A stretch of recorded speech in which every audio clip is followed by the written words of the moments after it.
y'all? Merry Christmas! Welcome to Grow TV on the road. I'm Stacy. I'm Alicia. And I'm Steve. That's right. We're taking Grow TV on a Christmas road trip to visit some friends in Buffalo, New York. We got our Christmas hats, our Christmas sweaters that our buddy Carl gifted to us. Hi there, chicken nuggets. Everything we need to visit some friends for Christmas. Wait, you guys did bring more than just Christmas hats and ugly sweaters, right? Feliz Navidad!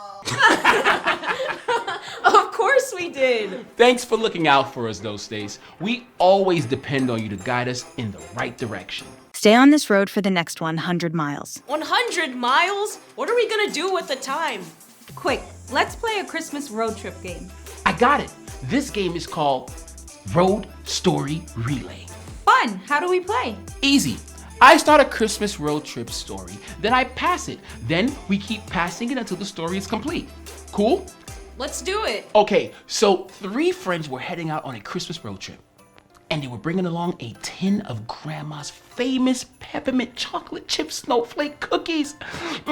They stopped at a rest stop and noticed a squirrel in a Santa's hat looking at their car. When they got back to the car, some of the snowflake cookies were gone, and there was a trail of squirrel tracks and cookie crumbs left behind. It looks like their Christmas road trip had just changed.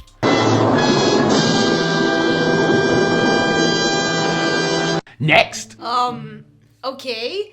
The 3 friends followed the tracks and crumbs and it led them to a farm. That's where they saw a goat with antlers on its head. The goat was munching on what looked like suspiciously like one of Grandma's snowflake cookies while practicing for the Winter Goat Olympics in freestyle ice skating. What? Amazing. The 3 friends tried to catch the goat and got covered in snow and ice in the process. The goat eventually dropped the cookie and they got back on the road. There, they got in a huge traffic jam caused by a giant Christmas sleigh. They opened the tin of cookies for a snack and some were missing again. They looked in the car beside them and there was a dog, tail wagging, tongue out, with tinsel around its neck from the cookie tin.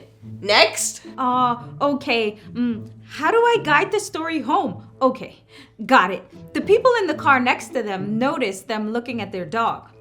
It turns out they had a cookie tin too. So while stuck in a traffic jam, the 2 cars swap cookies, laughs, and Christmas good times. When they finally make it to their destination, they realize their cookie tin is empty. All Grandma's snowflake cookies are gone. The 3 friends were so sad when they knocked on Grandma's door and showed her the empty cookie tin. But Grandma gave them a wide smile and said, I guess we'll just have to fill the tin back up, and gave them a fresh batch of her famous peppermint chocolate chip snowflake cookies. And they all shared a wonderful Christmas together.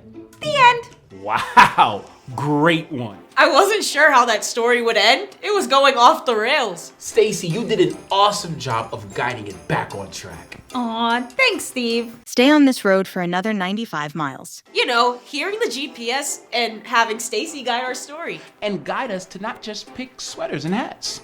Right. Makes me think of all the ways God uses people to help guide us in life. Yeah, the story of Jesus' birth from the Bible is full of situations just like that. Like the angel Gabriel. And the birth of John, who would guide people to Jesus. In Luke 1, we meet Zachariah and Elizabeth.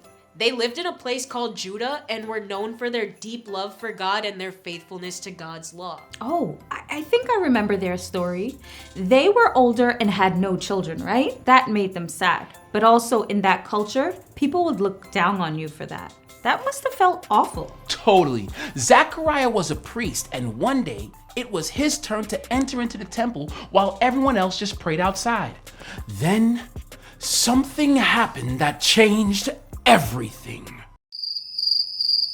Good storytelling, Steve. Thank you. Just like you said before, here comes Gabriel. Gabriel was an angel who appeared to Zechariah. Imagine how surprised he must have been. And maybe a little scared. Absolutely. But Gabriel said in Luke 1:13, Do not be afraid, Zechariah. Your prayer has been heard. Your wife Elizabeth will bear you a son, and you are to call him John.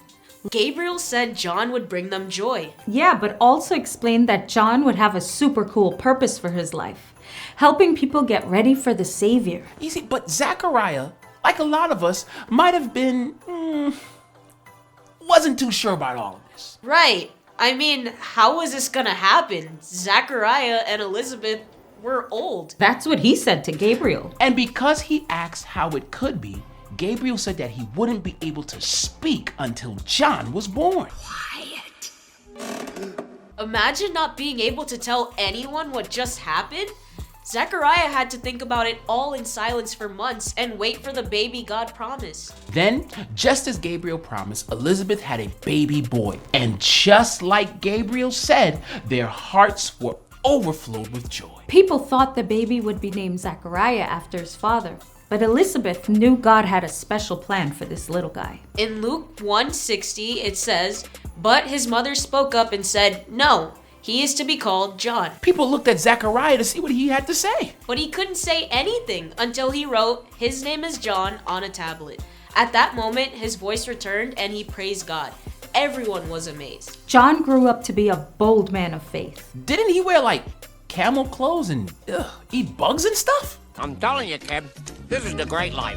Yeah, and he also preached to people about turning back to God. His mission was to guide people to meet Jesus, the Savior of the world. Just like Gabriel guided Zachariah and John guided others, God places people in our lives to help guide us. People like parents, teachers, and friends to help guide us in our faith. And get us back on track when we need it. We're never out there navigating alone because God gives people to guide us. So, John's whole purpose was to guide people to Jesus? Pretty cool, right? That's why I think a big part of Christmas is being grateful for the people that God put in our lives to help guide us. I'm so thankful for my mom. My grandpa. I'm thankful for my friends, like you guys. Who are you thankful for? Who has helped guide you in your life? Thank God for those people who give you wise advice and tell you things that are true. Right, those people are there on purpose because God gives people to guide us. It's been fun making up stories with you. And learning an awesome and true Bible story with you. It's always good to learn and grow together. Bye.